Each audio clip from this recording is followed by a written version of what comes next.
1 2 1 2. Good evening, ladies and gentlemen, or good afternoon, ladies and gentlemen. This is Rick Young, another segment of What's in Your Hand at ghcr.nyc, Grant Community Radio, Grant on the campus of Grant Projects. Today I have a guest, a very special guest, Dr. George Xavier Love. He does a program called Awaken the God and the Goddess Within. That program has song, dance, and food, and a lot of good, fun things that happen at this event. And you just did one Saturday. We're going to talk about that. And he's also a Qigong Grand Master. He specializes in Chinese medicine. He's also an acupuncturist. I'm also a priest of Imhotep. Also a priest as well. Of Imhotep, which is the ancient Egyptian or Kemetic science. So you came and you did my show at WACR, I Best City did. College, and I thought we had a great session, and I wanted to do a follow-up with that because I know you live in Boca Raton, Florida. That is correct. And you're going to be leaving tomorrow. The day after tomorrow. The day after tomorrow. So I wanted to get you up here to this studio and share some of your gifts with the community. Okay. So I started off at Lincoln Hospital in the Bronx, 1981. Lincoln Detox. Wait. You were born in 1981? I started off working in acupuncture at Lincoln Hospital in the Bronx. That was after I graduated from acupuncture school in Montreal and before I met my Qigong master in Chinatown. Mm-hmm. So there's got to be an origin story. So I'm starting in the middle rather than starting at the end. Okay. So you did an event on Saturday. What exactly happened at this event? Okay, so let's go back the day before the event, or 7 days before the event. There was a lovely lady by the name of Catherine, and I kind of regurgitated all of my intellectual property on her head. And she sat there at a giant table and like a puzzle, and she looked at everything and she said, so essentially what you're saying is you can develop your divinity with the information that you have. And I'm like, yeah. And she said, so we're going to call it Awaken the God or Goddess Within. So I'm like, I just gave you 3 hours of information and you distilled it down to one sentence. You are brilliant, Catherine. Thank you very much. So she said, what are you going to teach in 4 hours? So again, I gave a laundry list and she said, is it going to be fun? I'm like, yeah. She said, are they going to sing? I said, yeah. Are they going to dance? I said, yeah. And you're going to teach them about food, right? Because if we don't eat, there's no fun. I'm like, yeah. She said, okay, awaken the God or Goddess Within with music, dance, and song, dance, and food. And I'm like, you're brilliant, Catherine. So basically that's what we did. So there's 5 aspects of what I teach to distill it down to the nth degree, to make it real simple for people to grasp, because I can't give you 4 hours in 5 minutes, but I'm going to try. So, you've heard the expression, sing your heart open, or maybe you haven't. You've heard that a lot of R&B singers started in the church choir. So, we go to church to connect to the Most High. That's why we go to church. Not because of some book, but because we want to have a direct relationship with Holy Spirit. And singing does that for us.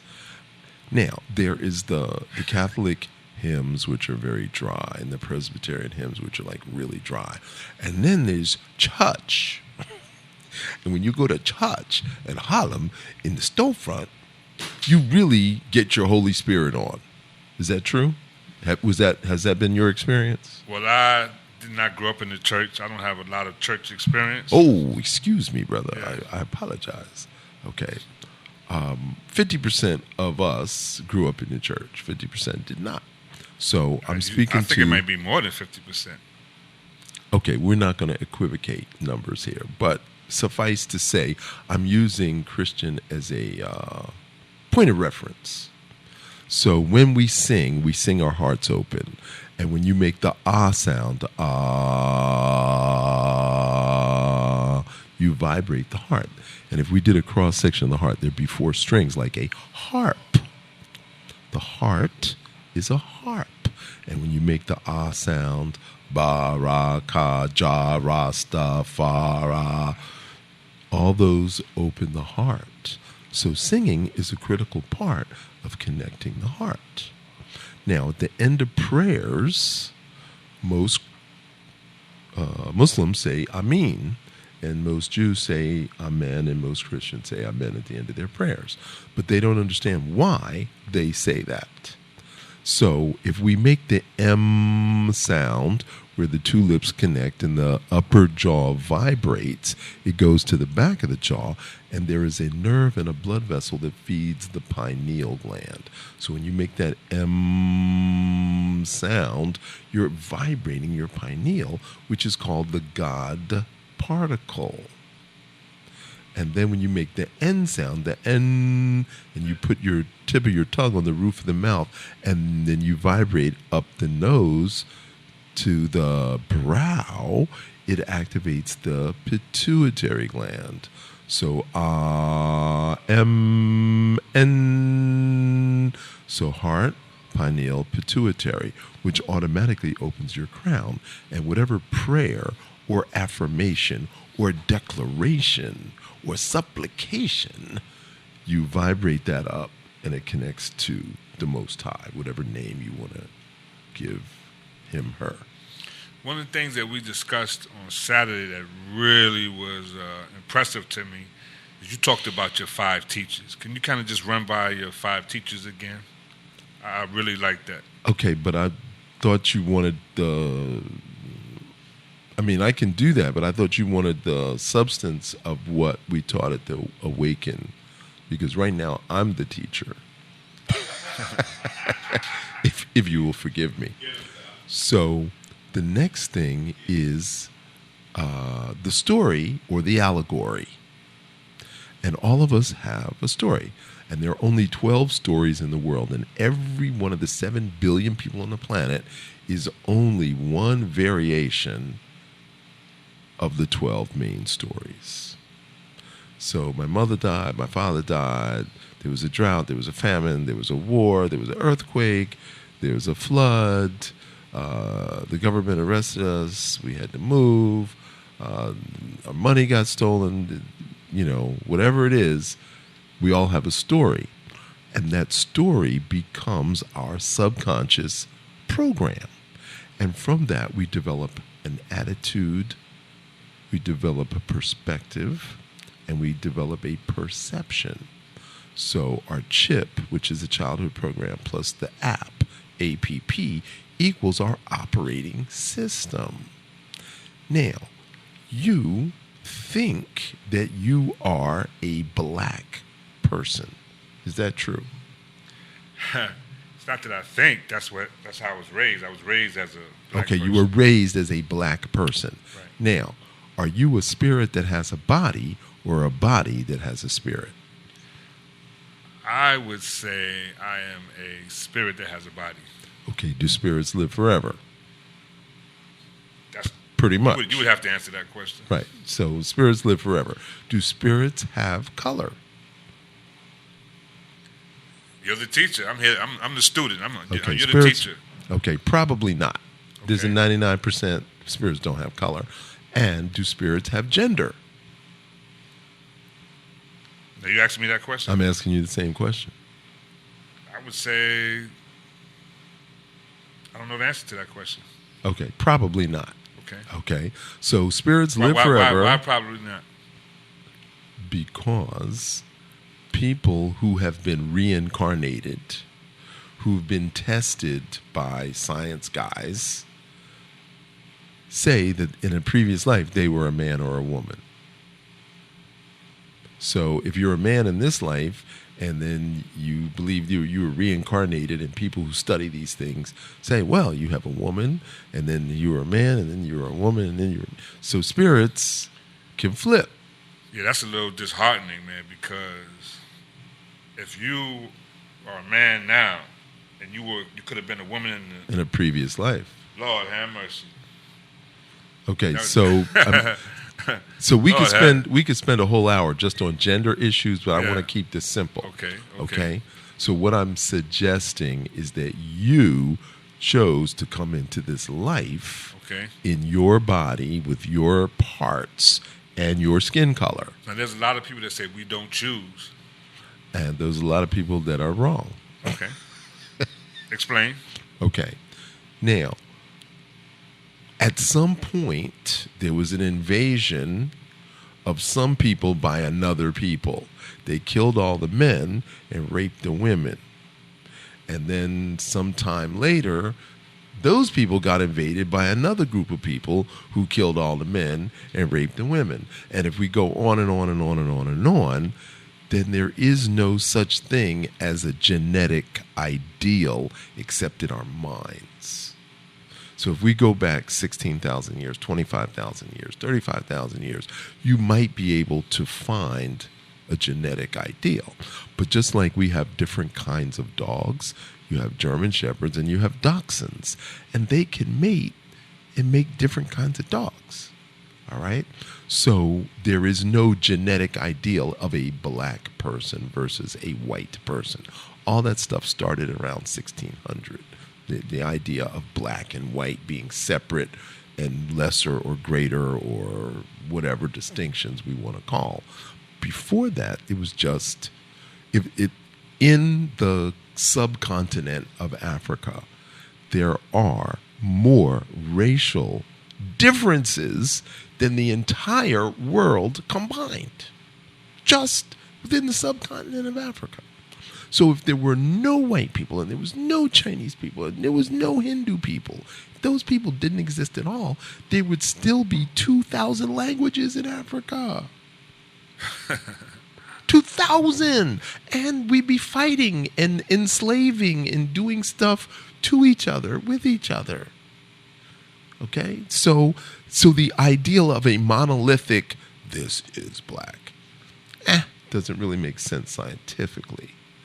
And that's why we talk about awakening the god or goddess within. Because if we go back far enough and we go back high enough, we are gods and goddesses. Okay? Now, this pineal is very, very important because the pineal is the God particle. It's the part that connects us to. Okay? Now, 50% of the population says, I'm agnostic. I don't know if there is a God. But until God shows up and says, hey, I'm God, have a seat, let me tell you how things work. I don't believe in God.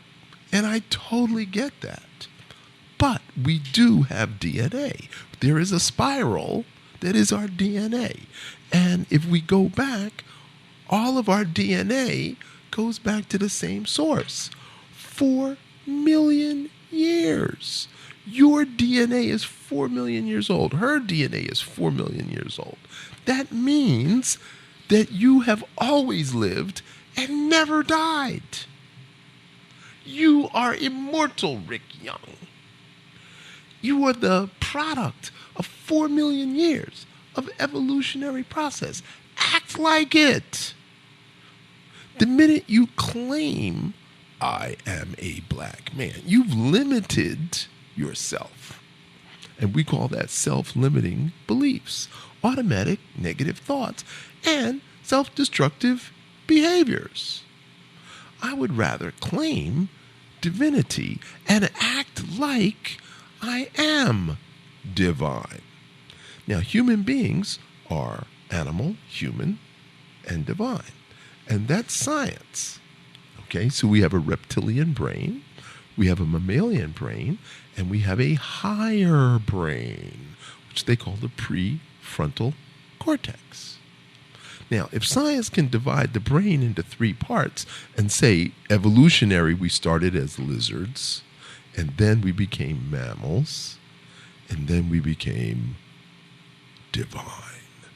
So the origin story of the ancient Egyptians is that there was Isis, Osiris, Set, and Nebuchadnezzar, who were demigods. Now, why were they demigods? That means half gods, because mom was Nut, the goddess of the sky, but dad was Geb of the earth.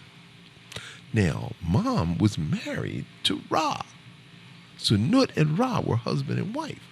But Nut cheated with Geb and had 4 kids. And so Isis and Osiris, brother and sister, became husband and wife. Set and Nebuchadnezzar, brother and sister, became husband and wife. And then Set was jealous and killed his brother. And then cut his body into 14 pieces, threw the penis in the river. And Isis had to go around, find the remaining 13 body parts, dig them up, sew them together, resurrect the body, and with the magic words of power from Daddy Ra, brought him back to life.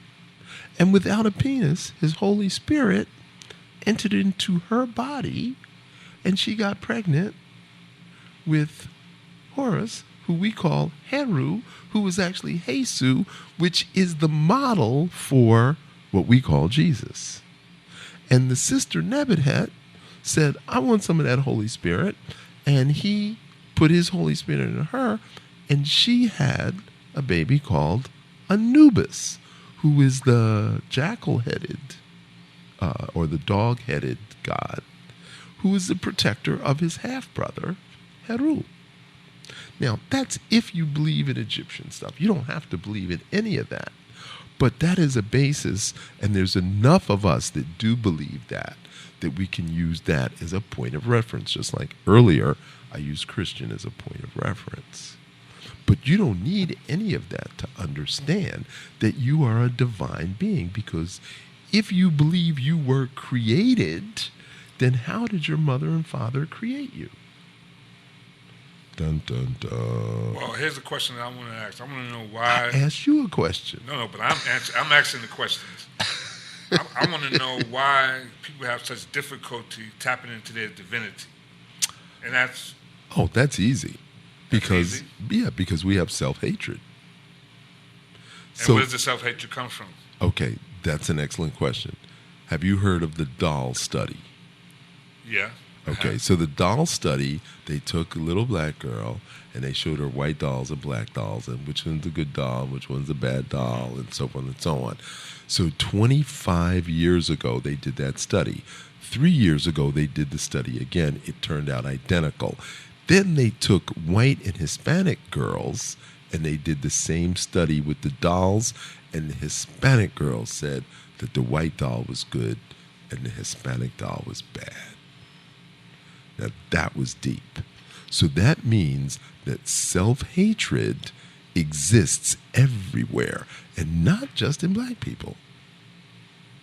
So Jewish people hate themselves, and gay people hate themselves, and Hispanic people hate themselves, and it just goes on and on and on. And if you are not white, in fact, white people hate themselves too, but that's another story. The point is, how can you tap into your divinity if you have any form of hate? Because the only expression of God is love. The only expression of God is love. And if you hate anything, then you cannot be of God. You must be of the devil. The devil is hate. God is love. I mean, I went to church. I went to Sunday school.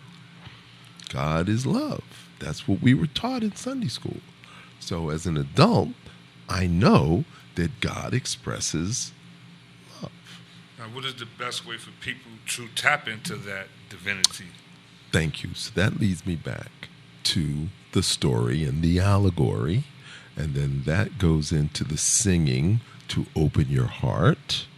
Then that goes into the visualization, which is the understanding of how your brain works. You have to visualize how your brain works, which I call Egyptian mind science. And then you learn about the amygdala and the hippocampus and all that. And then there's the single-pointed meditation, which is what I call sleepitation. So we make sleep your spiritual practice. So there's a whole ritual that I teach you to do as you fall asleep. And that's when you can tap into your divine. So I wrote a short book called Where Do You Go When You Go to Sleep? You go to God. And then the last part is physical discipline. And my whole life for the last 38 years has been the practice of physical discipline with Qi Gong. How do you know when you go to sleep, you go to God? How do you know that? Okay, so you have brain waves. And your brain wave activity is really high when you're awake. Then as you're starting to go to sleep, you go into what we call alpha, which is the hypnotic state. And so as you start to hypnotize yourself, I'm going to sleep. Then your brainwave slows down even more and you go into theta state. And that's what we call the healing state. And that's when the body does all its self-repair. So typically when you fall asleep, your heart rate slows down. Your respiration rate slows down. Your muscles relax. Your spine elongates. So as that's going on, your brain waves are slowing down. Then you go into delta, which is the deep sleep. And that's when your brain waves go to zero. And that's when you connect to God. Now, how did you get here as far as the knowledge, the understanding, understanding that you have? Okay, then that brings me back to your original question of the 5 teachers. Right. Okay. So my father had a double master's and a PhD in science education. So my father taught high school biology, chemistry, physics, and botany. What's botany? Botany is the study of plants. Okay. And he also child psychology, of course, after I was an adult. But so when he was studying for his PhD, I was 4 years old.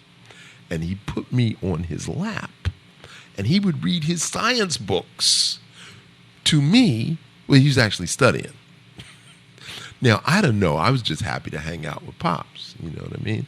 And he's reading all these scientific words, these big words. So when I hit the first grade, I was reading on a third grade level because Pops was reading to me when I was 4. Okay? So I had a scientific background. 2 of my uncles are medical doctors. So I grew up in that quasi-medical scientific, that's part of the family. Okay? Then my first teacher was Master Lee.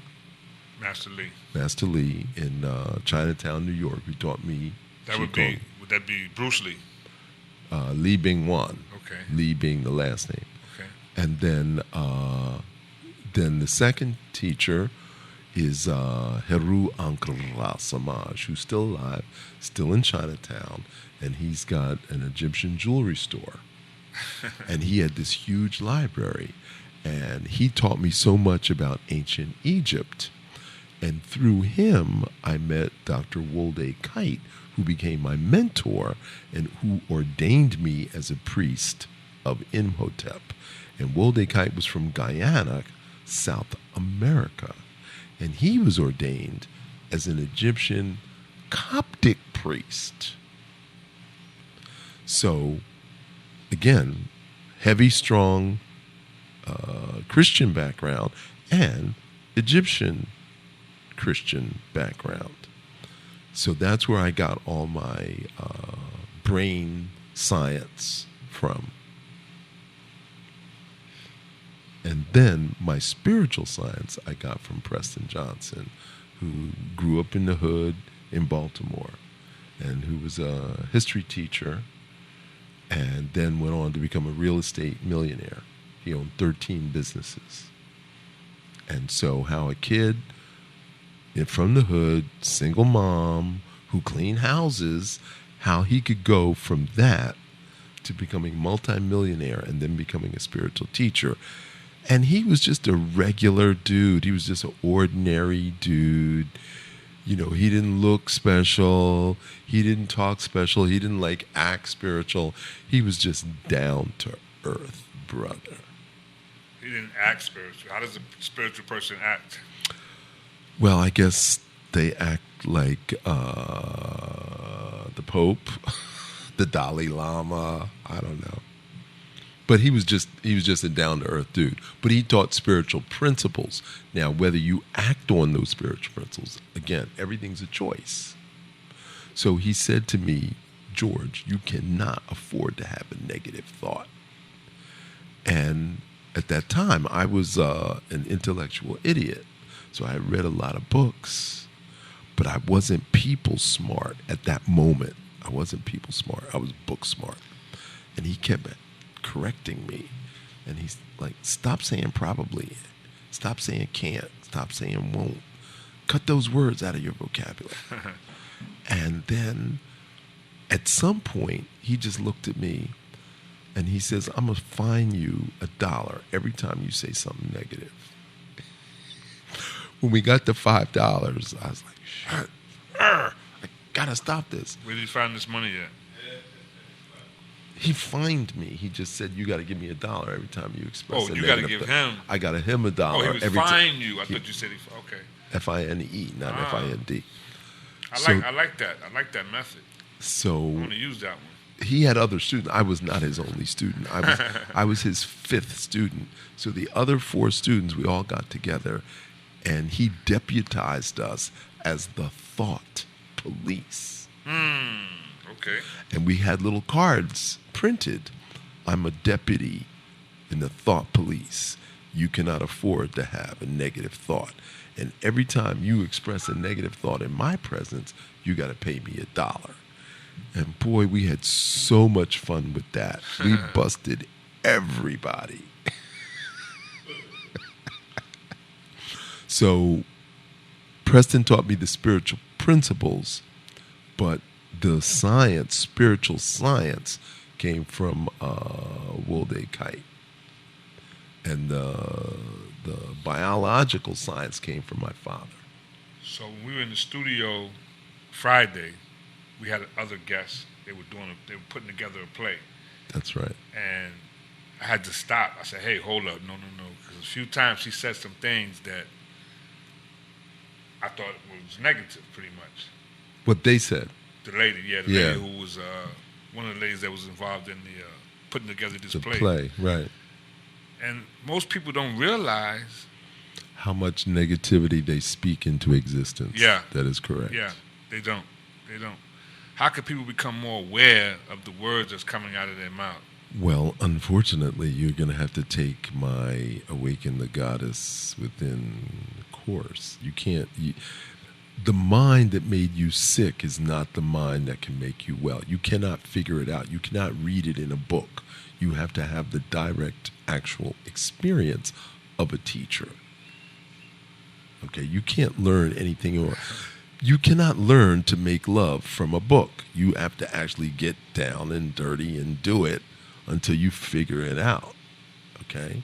Nobody can tell you how to make love. Right? I can't give you instructions over the phone on how to fry an egg. You know what I mean? So you need a teacher. And so I have online classes, and then I have actual retreats in Florida where you come for a week or a weekend. And you have love teachers? Yes. Oh, yeah, wow. because relationships, there's 3 levels to relationships. Making love is on the 3rd level. Learning how to communicate is 1st level. And learning how to love yourself is 1st level. And then Second level is loving someone non-sexually. So there's non-sexual touch, there's non-sexual intimacy. That's second level. Then third, everybody wants to go right to third level. I'm like, no. It's going to take you at least a year for level 1 and at least a year for level 2. So don't even think about level 3 until you've gone through 1 and 2. What's the difference between someone just making love because they're just making love and somebody making love spiritually? What's the difference? Okay. So there is procreational sex, there's recreational sex, there's sexual healing, and then there's sacred sex. You're talking about recreational sex. So recreational sex is nourishment. Is that what Marvin Gaye was talking about? Marvin Gaye was talking about sexual healing, not recreational sex. There's a difference between healing and recreation, okay? Basketball is not the game that you play to get in shape. You got to be in shape to play basketball. You dig? You got to be in shape to play basketball, right? Golf is not a game that you play to get in shape. You got to be in shape to play golf. Now, soccer is a game you can play to get in shape because you got to run and you do drills and there's jumping. So there's things that you can do so you can use soccer to get in shape. So you have to know sports. You have to know your body. You have to know what your physical limitations are. And then you need coaching for your training. So I'm a health coach. I'm a life coach. I'm a fitness coach. Okay? I'm a love coach. I'm a relationship coach. And you have to have a relationship with yourself before you can have a relationship with someone else. And we don't have relationships with ourselves. I talk to myself all the time. And she's like, what? What? Are you talking to me? Are you on the phone? I'm like, I'm talking to myself. She's like, okay, whatever. But it's only when you have that self-conversation that your higher spirit gives you the answer. One time I wanted to do a radio show, an interview. And you know who I wanted to interview? Yourself. Me. Absolutely. Yeah. And I know people are like, oh, that doesn't make sense. It does. You're an interesting guy, man. I really like you. But I would like to give that a shot and legitimately ask legitimate questions and come up with legitimate answers. Well, just ask Catherine to be your interviewer. She'd be happy to ask you the question. You write out the questions, she'd ask them. I would ask the questions and answer the questions. Yes, absolutely. So you could record yourself asking the questions, and then you could hit a button and then answer the question. Then hit another button and answer the question.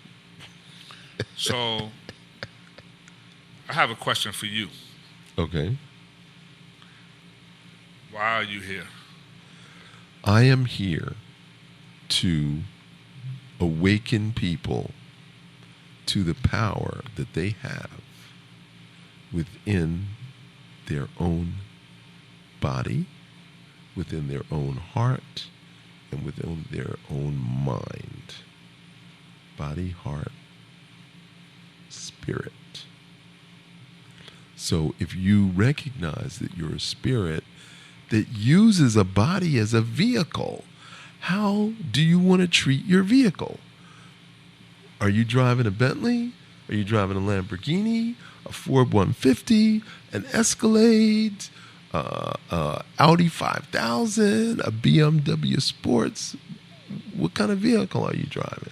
So I heard someone say one time, the two most important days in a person's life is the day that they're born and the day that they discover why they were born. A lot of people you ask, why are you here?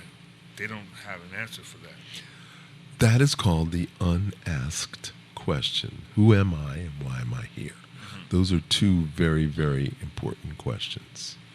And so I asked my father, who am I? And he'd say, you're my son. And I'm like, what does that mean? And so then that will who are you, Dad? And he couldn't answer it. Wow.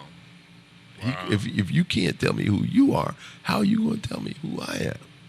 So then that set me off on a lifelong thing to discover that I was a Holy Spirit that chose to become this black male body. Mm-hmm. And I didn't want to be fat. As a kid, I was a chubby kid. Couldn't run, couldn't fight, grew up in a gang neighborhood and couldn't be in the gang, couldn't join.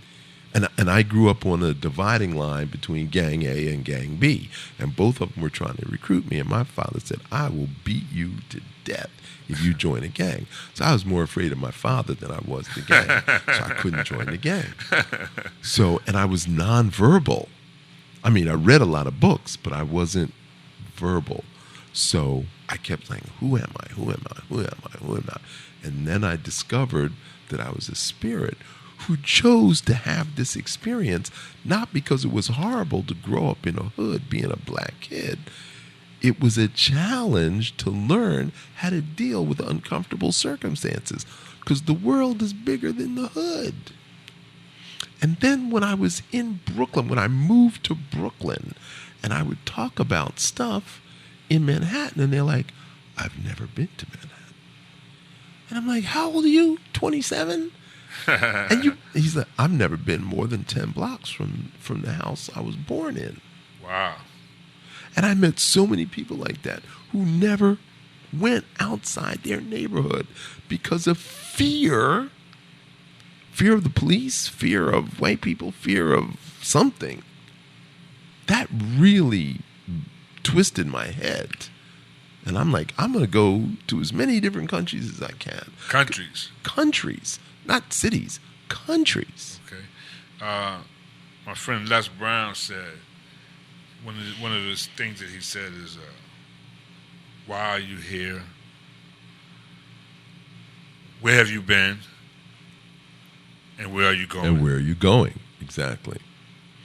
So I want to go everywhere. That's where I'm going, everywhere.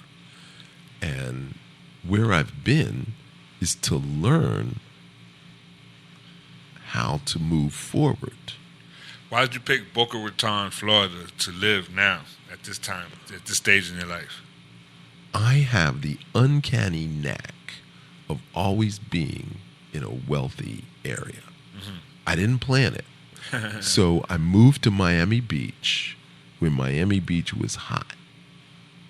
I just ended up there. And then I moved to Boca because my friend said, oh, yeah, Boca's a cool place. And I get there, and Boca was the hot spot. So now I'm looking around like, where's the next hot spot? So where do you think the next hot spot is? You tell me. I don't know. Oh, I forgot to tell you. I lived in Soho. When Soho was like the neighborhood, I lived in Soho. Okay. So I just have this uncanny ability to just manifest that place. Mm-hmm.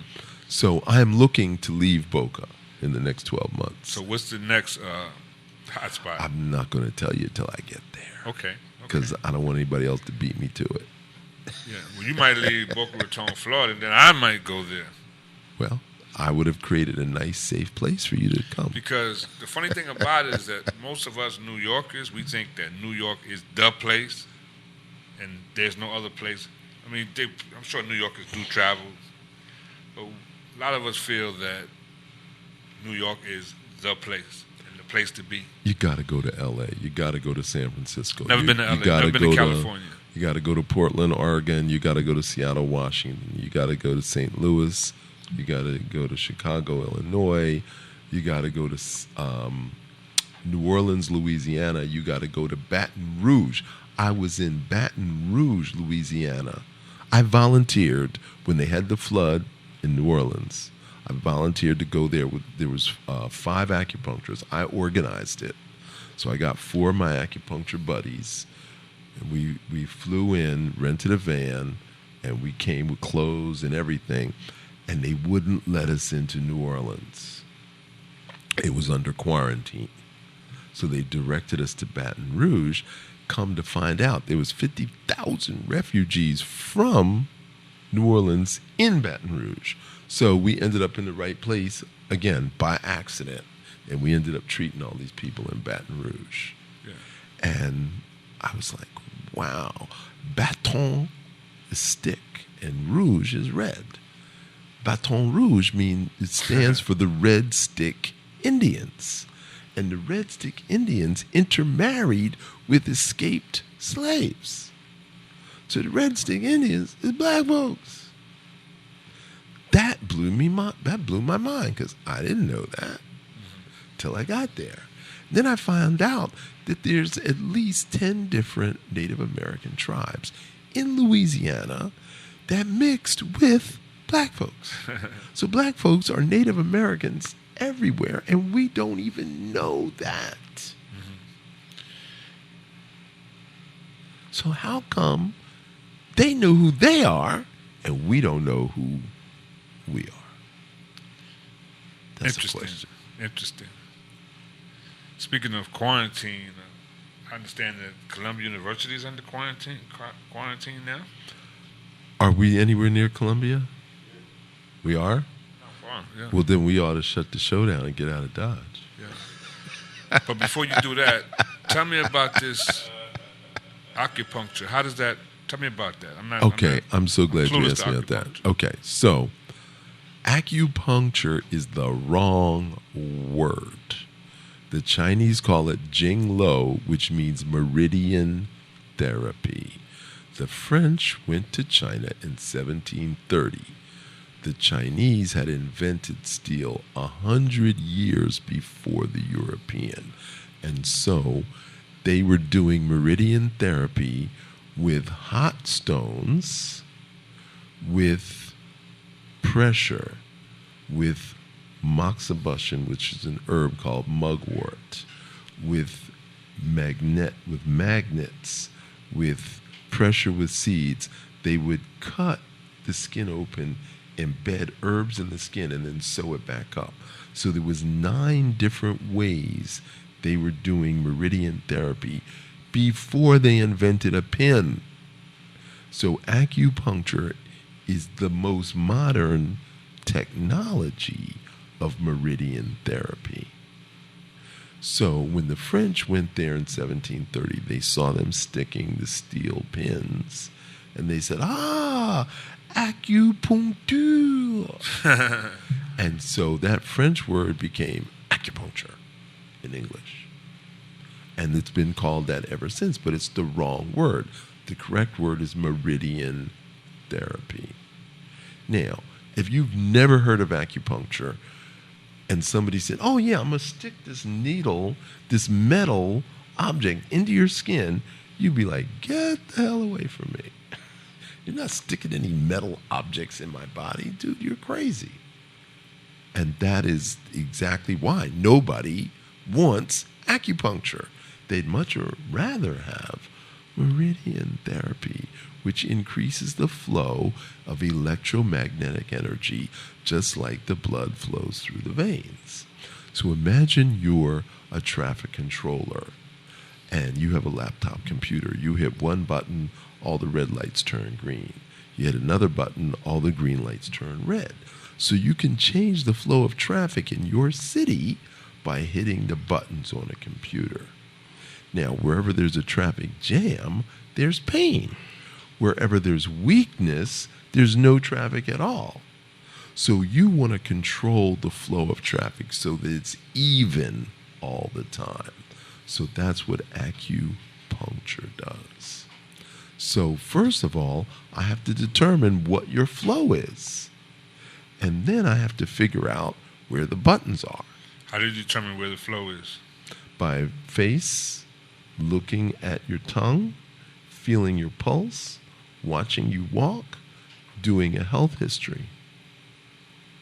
What your diet is like, what your sleep is like, what your sex life is like. I'm going to ask all those questions, and then I can determine how your energy flows. Okay? So if I'm an electrical engineer and you have a problem in your house, I'm going to go to your house and I'm going to stick my meter into every electrical outlet in your house. And I'm going to see how the meter goes. Oh, this too high. Let me turn this down. Oh, it's too low. I'm going to turn it back up. Mm-hmm. So I'm going to check every electrical outlet in your house, and I'm going to measure it, and I'm going to make it even. So that's how acupuncture works. But that's also how meridian therapy works. Mm-hmm. So there's suction that we call cupping. There's gua sha that we call scraping. There's moxa that we call heat. There's ice, where we actually put an ice cube in plastic and we rub ice over a particular area that's inflamed. Okay. Okay. We do electrostim. You might have heard of a TENS unit. No. Okay, so TENS, that if you have a muscle spasm, you might go to an orthopedic doctor, and he has this little electrical stimulator, and he puts this little pad, and it goes zzz, zzz, zzz, zzz, zzz, and it puts electricity to break up the inflammation in your muscle. That's called a TENS unit. So we use microcurrent, which is 100 times weaker than a TENS unit. And it was initially for people who had mental illness, because their brain wave was so high that they would put electricity directly into the base of the skull to bring the brain waves down. And so over the course of 100 years, they refined it till now we have microcurrent. I used it on a woman this morning. I put little clips on her ears. She has a high-stress job as a nurse in an ICU unit. She's a single mom, 2 kids, and she's working on her master's degree. So she's like all over the place. So I used this on her ears. She said she went to another zone. So that's these are all ways we use without using pins. Mm-hmm. Now, what is the purpose for the pins? Okay. Just like I said, putting it into an electrical outlet. Mm-hmm. But here's the interesting thing. All of this originated in ancient Egypt. And I've prepared a slide presentation, and I give lectures all over the country, from Kemet, which is the name of ancient Egypt, to Tibet. And Tibet codified the medical system that we use. And then I have another lecture from Kemet to the Caribbean. And post-slavery, the only medicine that we knew was holistic medicine. And massage, aromatherapy, colonics, hot baths, body wraps, all that stuff, that new agey spa stuff, all that's African medicine. And it came from the slave trade from West Africa into the Caribbean. And it's still being practiced in the Caribbean. And it originated in ancient Egypt. So I know a lady who's a little bit overweight, in her 70s, and having some severe back pain, and has to take pills to... She doesn't have to. Wow. She was directed to, and she believed it. Right. Take pills to get relief. What could a person that has these back spasms or pains, what could they do to relieve this? Hot tub, walking, don't eat after 5 o'clock, make fruit for breakfast, salad for lunch, soup for dinner. Drop the weight. Don't eat after 5 o'clock. Nope. What about sugar? No sugar. They love sweets. Well, that's the problem. That's the problem right there. So carbohydrate, C6H12O6. So if you could picture a 6-sided object. So there's a diamond at the top, diamond at the bottom, square in the middle. C6, 6 carbons, 6 molecules of carbon, 12 of hydrogen, C6H12O6, and 6 of oxygen. That's carbohydrate. So sugar, bread, flour, croissants, biscuits, chips, tacos, Doritos, you name it, all that the body instantaneously converts to sugar. The body does not know the difference between a pound of sugar and a pound of flour. Interesting. So all the little cookies and all the little things that we eat, all that converts to sugar. Wow. Okay. Now you got a race car, you got a Lamborghini, you won high test, right? But you have a carburetor that measures the amount of oxygen versus fuel that goes into the injector that spins the engine, right? So if your carburetor is not correct, your engine's going to go. It's not going to go. So you need some way to regulate the blood sugar and the water to make your engine go just right. So if you have too much sugar and not enough water, then your engine is going to. And then you can't go. I think a lot of people have to get used to not eating after 5 because we're so used to eating late. How do you train yourself to not eat after? You need a teacher. You can't train yourself. That's just not, it's not in the cards.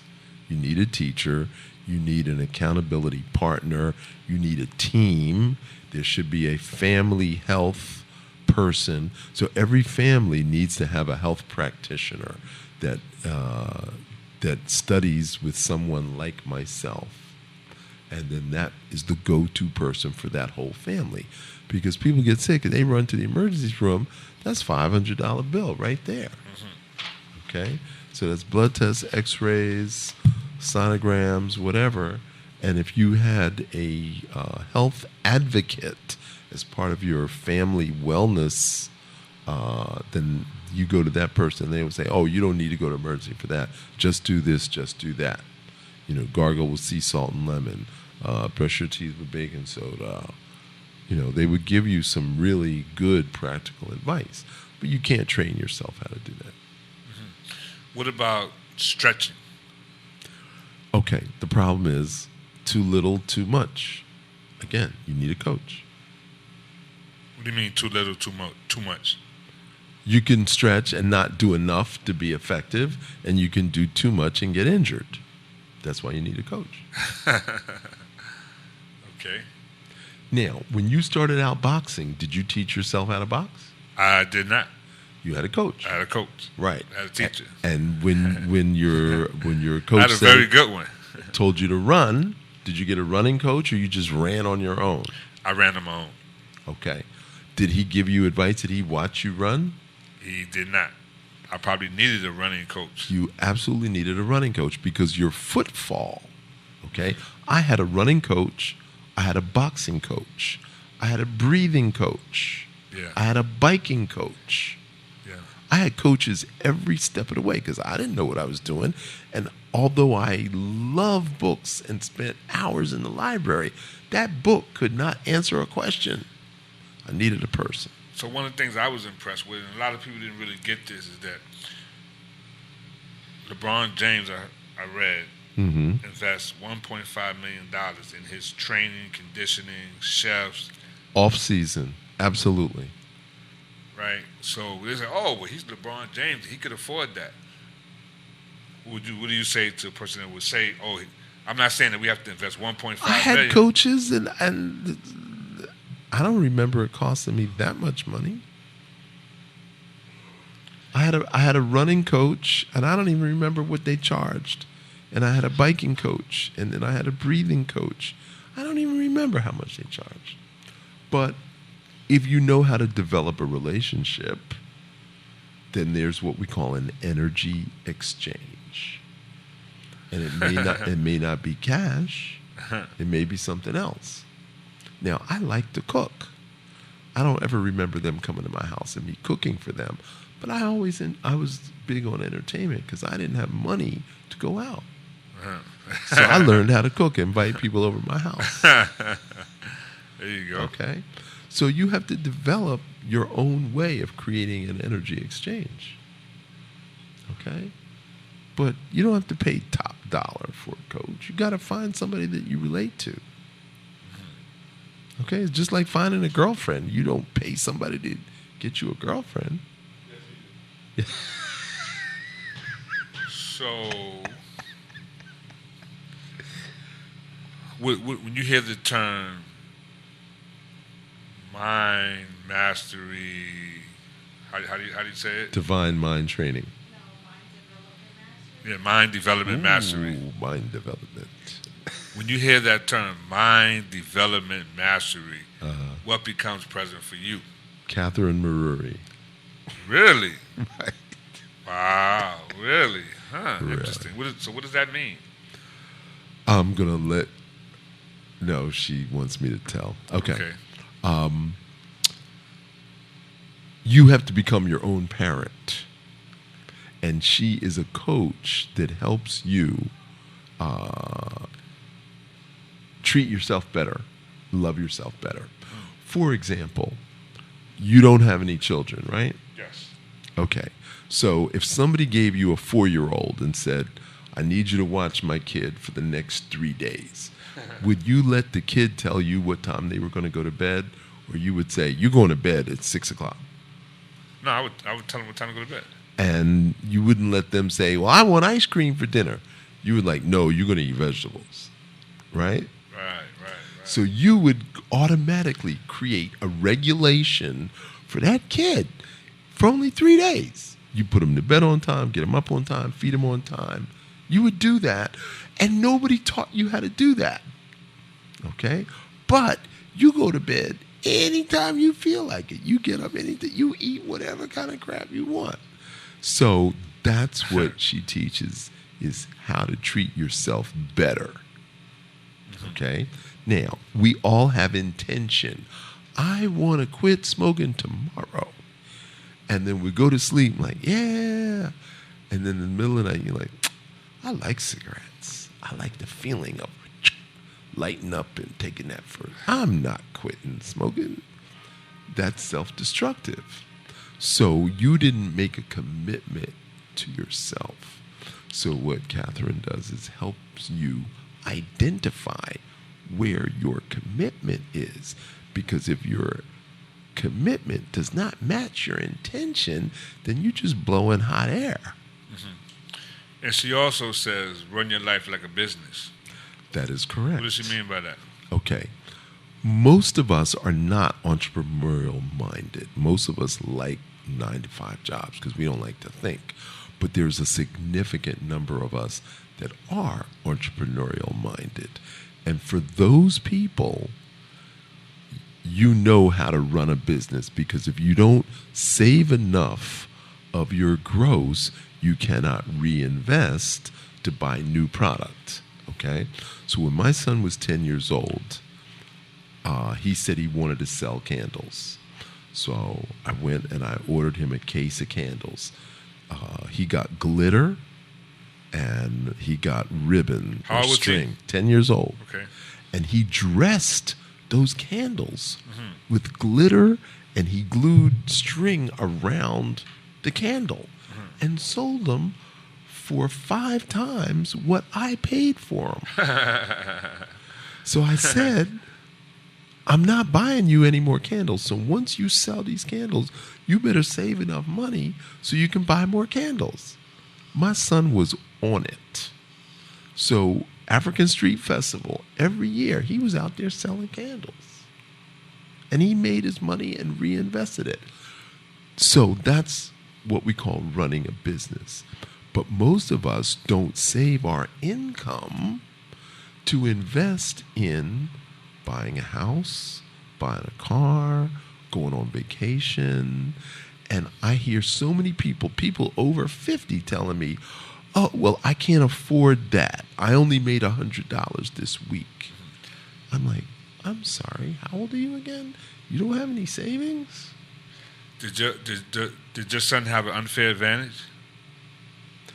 Would that be 2 parents who taught him stuff?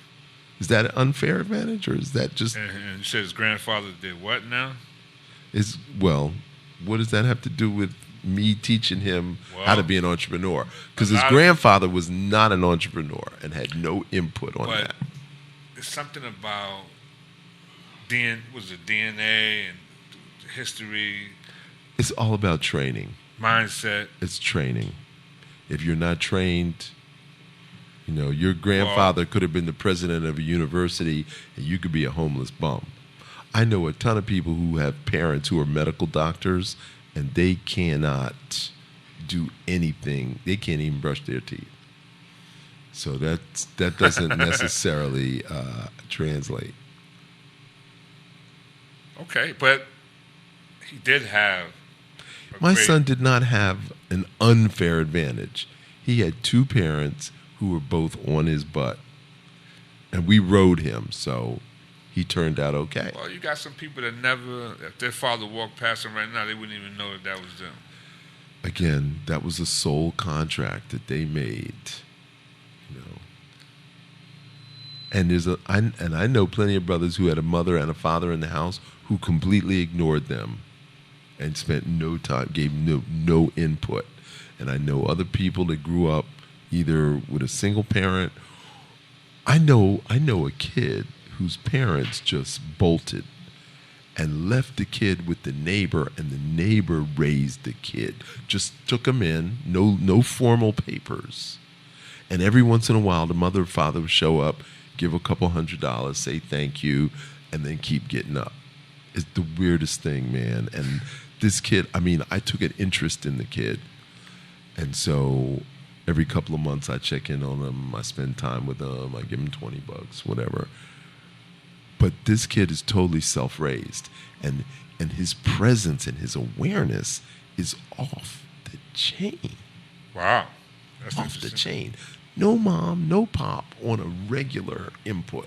Just pop in and out for a couple of weeks.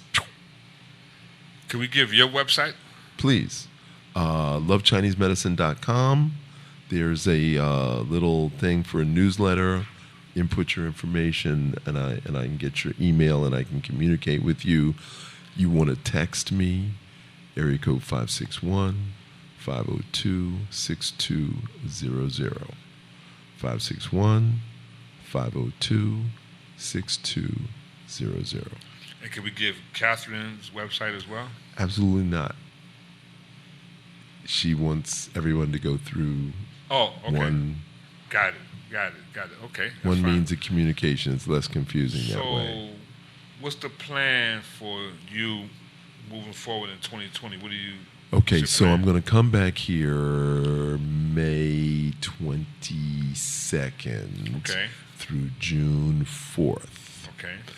And Catherine and yourself are going to set me up with a series of lectures in Harlem. So we're going to do at least 2 in Harlem, maybe one at National Black Theater, and maybe one at WHCR. Okay. So those 2 will be in Harlem.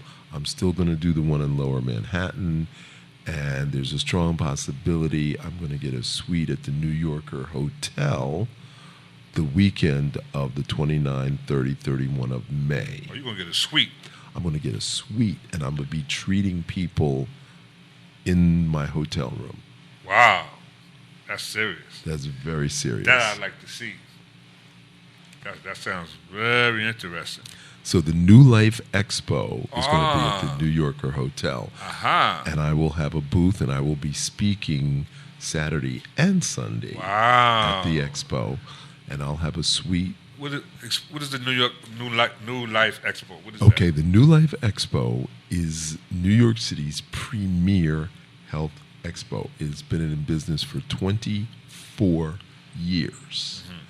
And the majority of those years were actually at the New Yorker Hotel or the one across the street, the Statler Hilton. Okay. Across from Madison Square Garden. Yeah, but they love that New Yorker, man. They got a thing. They love the New Yorker Hotel.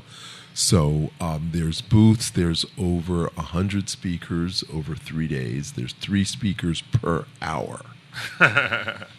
And it's on 3 floors in the New Yorker Hotel. I met the guy who put that together. He's Mark Becker. Wow, he's a piece of work, man. He's an interesting person. He opened the first yoga studio in New York City. Oh, really? I didn't know that. Yeah. He opened the first yoga studio. So, and he and I have been friends for 35 years. Okay. All right. So that is May 29th, 30th, 31st. I will be there. I'll be doing lectures before that in Harlem. And then June 1st, which is a Monday, I'll be at the Sisters Uptown Bookstore, 146 and Amsterdam. Okay, yeah, of course. Sisters Uptown Bookstore. Sisters Uptown Bookstore. Yeah. Sister Jennifer. Yes. So I'll be speaking there Monday from 5 to 7. Oh, man, you got it going on, man. Hey. Got to lay it out. Got to lift the people up.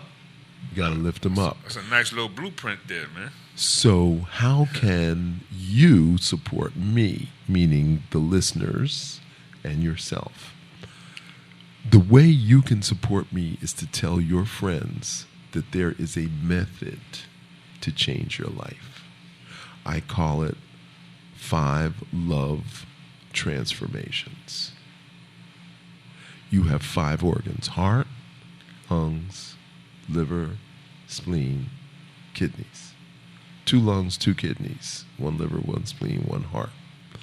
And those are the liver, the spleen, and the kidney are the protectors of the heart. So if we can get you to strengthen your spleen, which is your digestive system, your kidneys, which is your reproductive system, and your liver, which is your musculoskeletal system, if we can get those 3, then the respiratory and the circulatory will take care of themselves. Okay? So I want to help you become a better person. I want to help you live a longer life. I want to help you become the god or goddess within. That's what I want for you. But I can't want more for you than you want for yourself. So you have to want that for you. And so the way you can help me is by telling other people to contact me.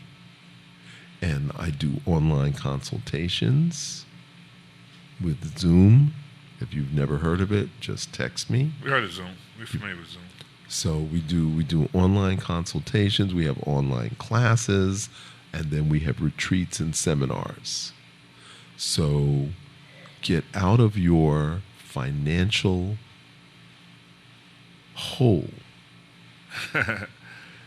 And as you love yourself, the more you love yourself, the more you become a money magnet.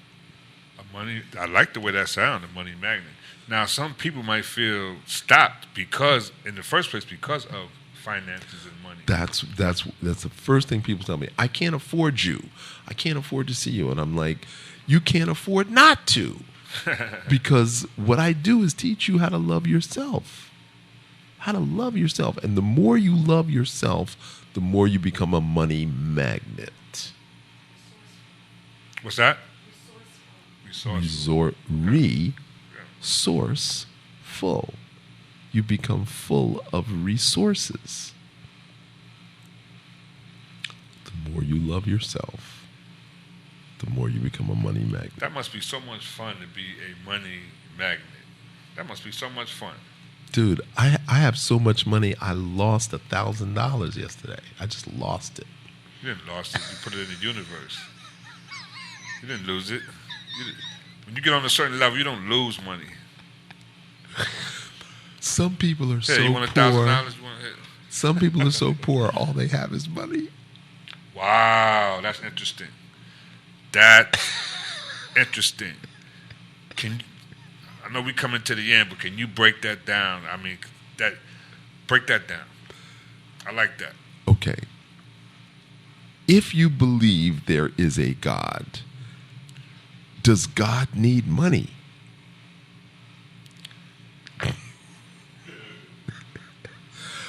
So why do all the preachers ask for money? God don't need money, right? If the only expression of God is love, Okay? So people have made money their God. And if you put money first, then your family and friends don't count. I have seen white people steal from their grandmother, steal from their father. And if you steal from your own family, then why would you give two kitty cats about me? And if white people do that to each other, and then we expect fairness, okay? So if all you have is money, you can't come to my house and eat my food, and I have better food in my kitchen than any restaurant you've ever been to. Hand before God. Okay. Am I lying? We've been to a lot of restaurants this week because we've been running around between the boroughs and Jersey and whatnot. And we've been to Connecticut twice, and no restaurant have we been to where they had better food than I can serve in my kitchen. So some people are so poor, all they have is money. They got no friends. They got no food. They got nothing. All they got is money. So chasing money is not the way to get to God. The way to God is not situation or circumstance. It's your decision to do the holy and divine dance. And that's what we teach at Awaken the God or Goddess Within. We teach you the holy and divine dance. Your DNA is a spiral, and if you dance in a spiral, it takes your animal nature to your human nature to your divine nature. We raise you up. That's what we mean by awaken the God or Goddess Within. If the God is in the pineal gland, then you have a realization that you are connected to divine. If you don't believe that, I can't help you. I'm not going to argue with you and try to convince you. You have to already know that you're a god or a goddess. And what I do is teach you how to wake up and tap into that. So I teach you spirit, ritual, realization. Okay, so do you know where we are right now? We're in the Grant Housing Project. Yeah. Right. Do you know what that is, the Grant Housing Project? I have no idea. But could you imagine that we have this in the Grant Housing Project? Well, I assume that it is a community in New York. I assume that because it's in proximity to 125th Street, that it has a certain savoir-faire, a certain awareness of history and impact on the black community going back 125 years. That's an assumption that I'm making. I'm also looking out the window at the Grant Housing Project, and I'm like, these aren't the slum projects that I grew up around. So I'm assuming it's like one tick above. Yeah, but they let some people in, and it's kind of taking a dive the other way. It was a nice project at one time. So it was really nice at one time. Okay. I'm not saying it's not nice now, but it has taken a dive to a certain extent. Okay, so whoever's listening is somebody who's tuned in. Okay. Okay, it's not the people that are making it take a dive. They're not listening. Right. All right. Right. And what's important is that you are connected to other communities. So a recording of this interview can then be replayed in other arenas, and people can still get the benefit who don't live in the Grant Housing Projects. Am I right? That's right. Okay. So I never talk down to my audience. People tell me, oh, talk on a 5th grade level, talk on a 3rd grade level. I'm like, hell no, you got to come up. You have to come up. How are you gonna raise your consciousness if I'm always using Dick and Jane? You know, we gotta talk about Phoebe and Hypatia. You know, we gotta raise the level of awareness. Wow, that's interesting. Right? So higher. Yeah, higher. you gotta take it higher. Sly and the Family Stone. You brought that up. Sly and the Family Stone. He used metaphors. He used music. We talked about him Friday. Yeah, he used music as a metaphor for awareness. And Gil Scott-Heron was a teacher, and he used philosophy. He used music as a way to introduce philosophy. All right? Yeah, he loves Gil Scott-Heron. And I think he came up to City College once. Okay, but I think you're brilliant, Rick. I think you're brilliant because you believe in self-development. I mean, you're wearing a hat that says success mindset. You're wearing a T-shirt that says basic training. You teach boxing, and you get around the city and you ask a lot of questions. That's what makes you smart in my eyes, because you're always asking questions. You can't learn anything if you're always telling people. Yeah, I consider myself a student, but I want to. Final story. I talked about this. We had a woman here last week, a week before last, and her son was murdered.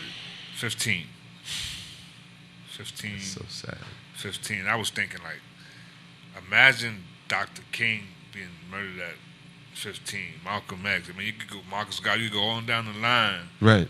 All the stuff that wouldn't have been done, all the accomplishments, their children wouldn't have been born. So it's kind of sad. But this I met her on a Saturday. But on the Thursday, I was coming uptown on the bus, and I'm sitting in the back of the bus, and these 6 young ladies came on the bus. They came where I was, and they kind of congregated around you. Yeah, they were talking, and they were using some interesting language, a little profanity, and so they were showing this video of this lady that was dancing. She was heavy and she was shaking, and they said, oh, she goes in a restaurant and just pull her stuff down and just start shaking. So they're talking, going back and forth, using a couple of interesting curse words. So I was kind of peeking, and the young lady said, oh, he ain't interested in that. So they're sitting there. So finally, when she said that, I give it about a minute or two, I said, excuse me. So they all looked. I said, what I would like to see is for all 6 of you to be successful. They're like, oh, wow.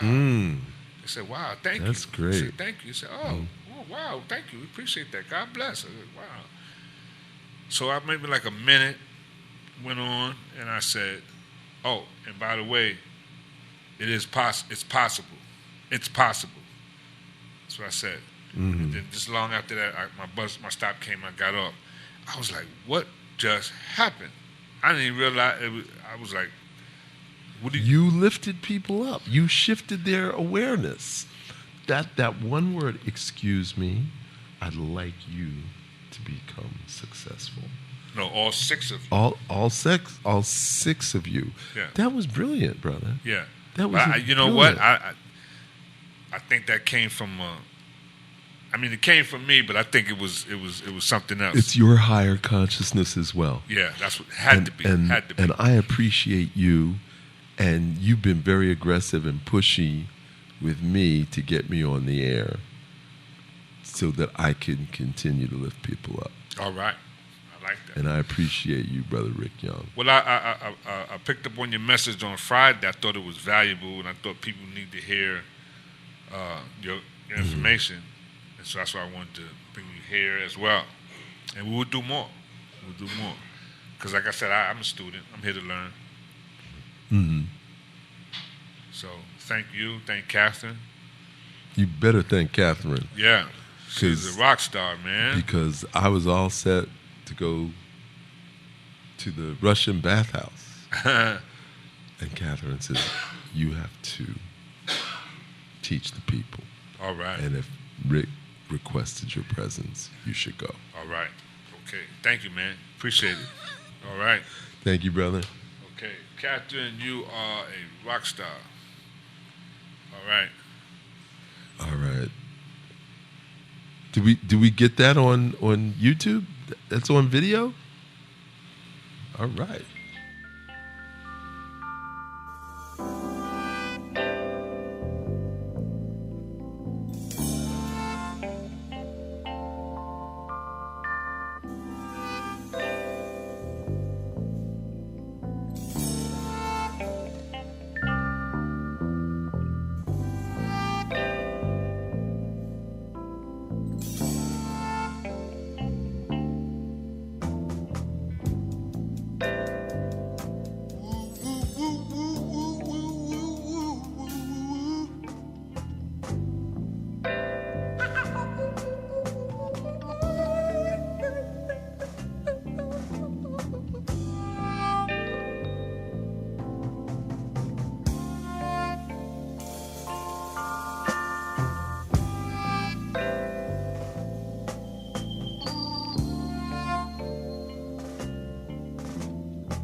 If misery is your best friend and it's gotten so you can't pretend, your tears keep giving you away, but you're praying for a better day.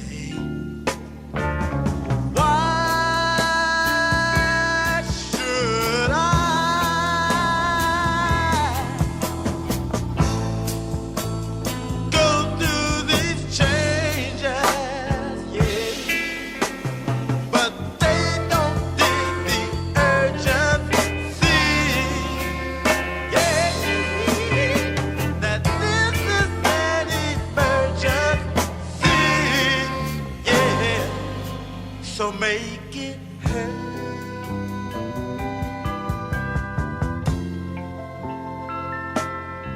Deliver the word.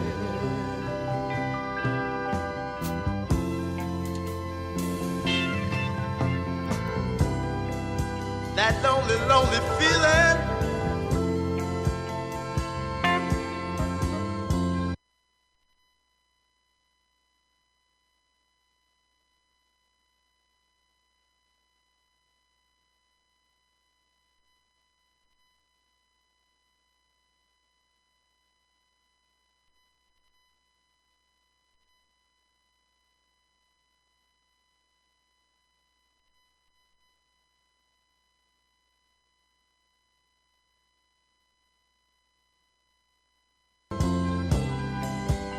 Stuck in a four-cornered room.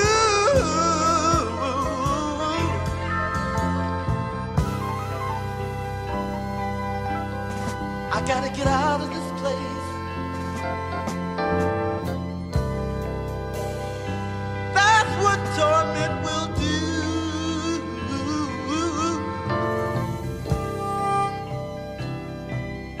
Oh yeah, yeah, yeah, yeah.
your best friend,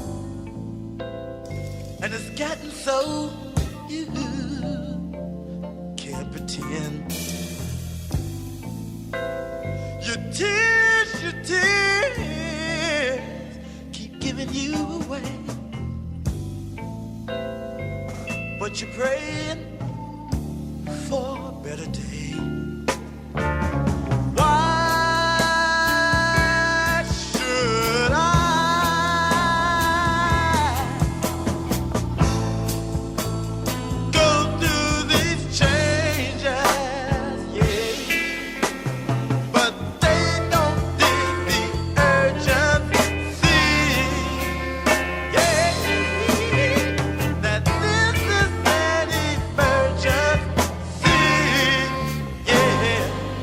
So make it hurt.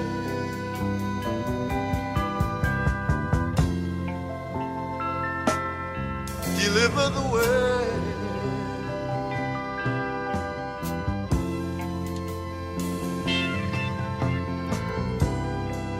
That lonely, lonely feeling.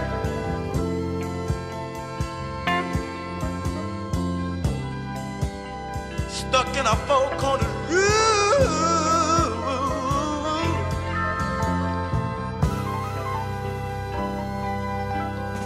I gotta get out of this place. That's what torment will do.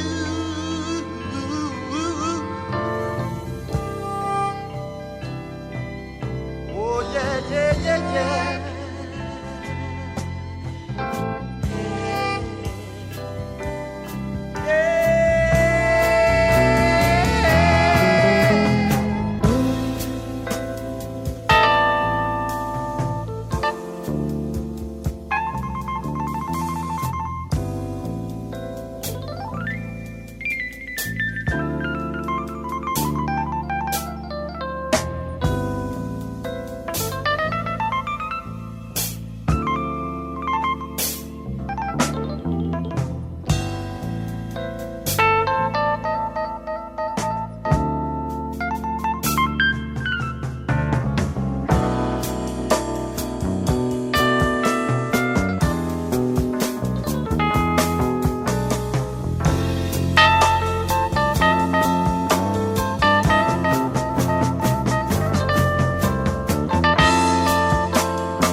Deliver